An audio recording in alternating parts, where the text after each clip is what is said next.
ये मां पीताम्बरा। आज हम लोग अपनी माँ का ही गुणगान करते हैं। माँ बहुत ही दयालु है, बहुत ही कृपालु है। अपने भक्तों के प्रति वो कुछ ना कुछ नया दिया ही करती है। माँ यह बहुत ही दयालु है, बहुत ही दयालु है। आप इसका अनुभव करें अपने जीवन में। हमने तो देखा है कि माँ को बुलाने की आवश्यकता ही नहीं पड़ती है। यदि कहीं आप किसी संकट में फंस गए हैं तो भक्त से आके माँ खड़ी हो जाती हैं, वो भी बिन बुलाए, और आपको संकटों से छुटकारा दिला देती हैं। ऐसी कृपालु माँ भगवती पीताम्बरा को जिसने न पहचाना वो उसका दुर्भाग्य ही कहा जाएगा। भैया, ये समाज है। समाज में एक से एक दुष्ट प्रकृति के तांत्रिक पड़े हुए हैं जो थोड़े से पैसे लेकर के सामने वाले का जीवन कष्टमय बना देते हैं।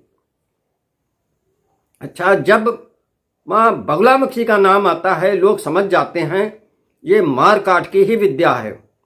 जी हाँ, सही है, ये एकदम सत्य है। माँ भगवती पीताम्बरा मार काट में बहुत ही तीव्र हैं और इन दुष्ट तांत्रिकों के द्वारा की गई कृत्या प्रयोग का आनंद फानन में सफाया कर देती हैं। भाई, प्रचंड शक्तिशालिनी है माँ बगलामुखी। कोई छोटी मोटी विद्या नहीं है, प्रचंड शक्तिशालिनी है। इनके आगे अच्छे अच्छे तर्रम खां थर-थर कांपने लगते हैं। जिसने भी माँ भगवती पीताम्बरा की आराधना की है वो आकाश छूता है। उसके सामने उसके दुश्मन थर थर कांपने लगते हैं, और जो थर थर कांपता नहीं है उसको ऊपर जाने का मार्ग माँ शीघ्र ही दिखा देती हैं। इस प्रचंड शक्तिशाली विद्या को जिसने भजा, जिसने माना, जिसने इनकी शरण ली, उन सभी का जीवन सुखमय ही हुआ है। क्यों? क्योंकि कारण है, क्योंकि उनके शत्रु, जैसा कि हर व्यक्ति के पीछे कोई ना कोई शत्रुता जरूर बनाए रखता है, चाहे परिवार के लोग हों चाहे बाहर के लोग हों। मगर माँ भगवती पीताम्बरा के वहाँ का न्याय इतना अच्छा है, वो ये नहीं देखती हैं कि ये घर का है कि अपना है कि पराया है। वो केवल मात्र इतना देखती हैं कि इसने मेरे साधक को परेशान किया है। उसके खटिया खड़ी करने में माता श्री देर नहीं करती हैं। इसीलिए बगला साधकों से लोग डरते हैं। मैंने तो एक से एक तर्रम खां को ऊपर जाते हुए देखा है। सारी तर्रमी खामी माता श्री ने निकाल के रख दी। जो उल्टा सीधा बोला करते थे, माता श्री ने उनकी तर्रमी निकाल दी। इस काबिल ही नहीं छोड़ा कि वो कुछ उल्टा सीधा कह सके। भाई, माँ भगवती पीताम्बरा कोई छोटी मोटी शक्ति नहीं है, ये प्रचंड शक्तिशाली शक्ति है जो महाभारत समय में एकदम सिद्ध हो गया था। महाभारत काल में इनका ज्ञान बहुत कम ही लोगों को था, और जिसके पास था उससे लोग डरते थे। ब्रह्मास्त्र ऐसी महाशक्तिशाली विद्या अर्जुन के पास थी, कर्ण के पास थी, द्रोणाचार्य के पास थी, कृपाचार्य के पास थी। इन लोगों की उस समय लोग इनसे डरते थे। आज भी वही है। समय बदल गया है मगर विद्या उतनी ही तीव्र है। यदि साधक ने क्रमशः आगे बढ़ते हुए उनकी सेवा की है तो वो हर क्षेत्र में सफल ही सफल होगा। ये तो हम देखते चले आ रहे हैं।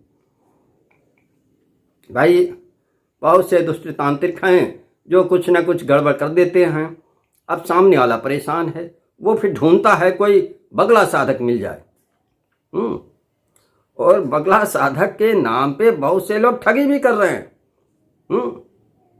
क्योंकि बगला साधक कभी गलत कर ही नहीं सकता। क्यों?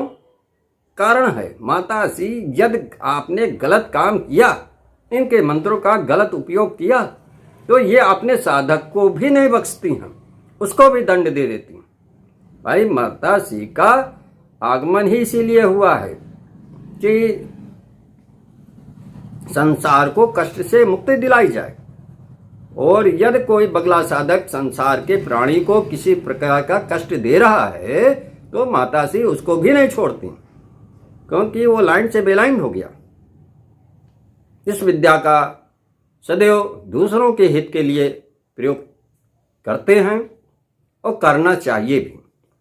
भाई किसी को यदि हम कुछ सुख न दे सके तो कम से कम उसको दुख न पहुंचावे। आज हम जो विषय पे बात करेंगे वो यही है कि यदि किसी पीड़ित व्यक्ति को उसके दुखों से हम छुटकारा दिलाते हैं तो किस प्रकार दिला सकते हैं। जब भाई इसका ज्ञान होगा तभी तो आप किसी की पीड़ा का हरण करोगे। भाई देखो, कृत्या होती है, कृत्या जिसके पीछे कर दी जाती है उसका जीवन तो संकट में हो ही जाता है, उसका व्यापार पूरा चौपट हो जाएगा। और यहाँ तक कि जीवन के लाले भी पड़ जाते हैं। तो उस ऐसी भयंकर कृत्या को नष्ट करने के लिए माताश्री के तमामों मंत्र हैं, जिसमें मैं आज एक ऐसा मंत्र बताऊंगा जो कि बहुत ही प्राचीन पुस्तक है, रामायण संहिता, और उससे लिया गया है। और ये पूर्णतः सत्य है, सत्यता की कसौटी पे कई बार इसको प्रयोग किया गया और इसने आनन फानन में कृत्या को उखाड़ के रख दिया। भाई एक श्रीमान जी हैं, उनकी दुकान थी, कुछ लोगों को अच्छा न लगा और इनकी दुकान बांध दी गई। अब उनके दुकान पे एक ग्राहक भी नहीं, बहुत परेशान। तो उस समय इसी मंत्र का प्रयोग किया गया और इसके प्रयोग करने के एक हफ्ते बाद भी उनकी दुकान पुनः पुराने ढंग से तेजी के साथ चलने लगी। तो भैया ये कृत्या प्रयोग जो है बहुत ही खराब चीज़ होती है और बगला साधकों को ये हथियार मैं दे रहा हूँ। यदि किसी के ऊपर कृत्या का प्रयोग किया गया है और वो परेशान है तो आप इसके द्वारा उस कृत्या को नष्ट कर दें, उस कृत्या को नष्ट करने में पूर्णतः सक्षम हो जाए। अच्छा भाई, हमारा तो काम यही है कि जग कल्याण कैसे किया जाए, लोगों को कष्टों से कैसे मुक्ति दिलाई जाए, बस इसी के ऊपर हम लोग मंथन विचार विमर्श किया करते हैं। और जिसको भी कोई भी दिक्कत होती है वो हमसे संपर्क करता है, हम उसका कुछ ना कुछ उपाय जरूर बता देते हैं।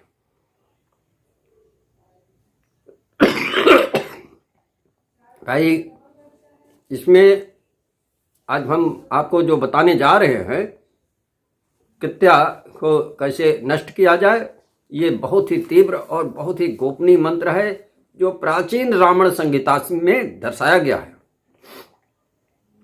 भाई एक तो रामायण संहिता जल्दी जल्दी मिलती नहीं है, और जो असली रामायण संहिता है उसमें दिया है, साफ साफ दिया है और इसकी विशेषता भी दी गई है और इसको प्रयोग किया गया, पूर्णतः सफल पाया गया। अब वही मंत्र मैं अपने सारे शिष्यों को दे रहा हूँ, आप लोग भी इसका प्रयोग करें। दीपावली आ रही है, दीपावली की रात बैठ के जरा 1000 बार जप करके इसको जागृत कर लेना, और फिर जब कभी कोई काम लेना हो तो इसका अनुष्ठान 10,000 का होता है। भाई अनुष्ठान जो है वो 10,000 जप का ही होता है। अच्छा, इसको संकल्प लेके आप करिए। अच्छा, ये देखो, ये समिधा जो होगी नीम की लकड़ी की होगी। आम की लकड़ी के स्थान पे आप यदि नीम की लकड़ी और नीम के तेल में हवन सामग्री को सान लेते हैं तो अति उत्तम है, और नहीं तो सरसों के तेल में ही सान लिया जाए। ये भैया बहुत ही बेजोड़ है, और इसको मैंने जहाँ जहाँ प्रयोग किया पूर्ण सफलता प्राप्त की है और आप भी पूर्ण सफलता प्राप्त करो, यही कामना है मेरी। अच्छा, इसको आप नोट कर लो। ओम ह्रीं बगलामुखी कत्ता विदारिणी। ओम ह्रीं बगलामुखी कत्ता विदारिणी।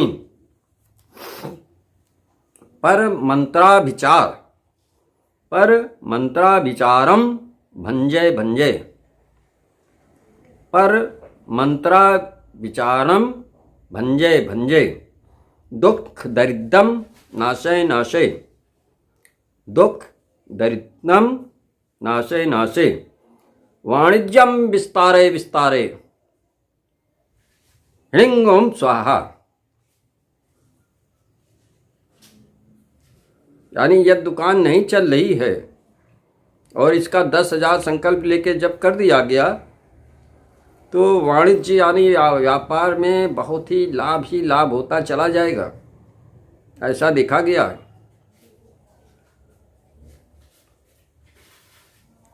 भाई ये कट्टा नष्ट करने का बहुत ही सुगम और बहुत ही तीव्र प्रयोग है।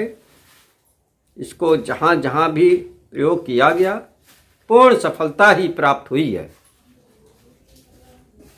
देखो भाई, बहुत से मंत्र हैं जिसमें बहुत ही जाप करना पड़ता है और दुविधा बनी रहती है, यार पता नहीं फायदा होगा या नहीं होगा, ये भी सुनिश्चित नहीं होता है। मगर जो प्रयोग किया जा चुका है, जो अनुभव किया जा चुका है, उसमें तो भाई इफ बट नो का कोई प्रश्न ही नहीं उठता है, उसको तो सफल होना ही होना है। अच्छा,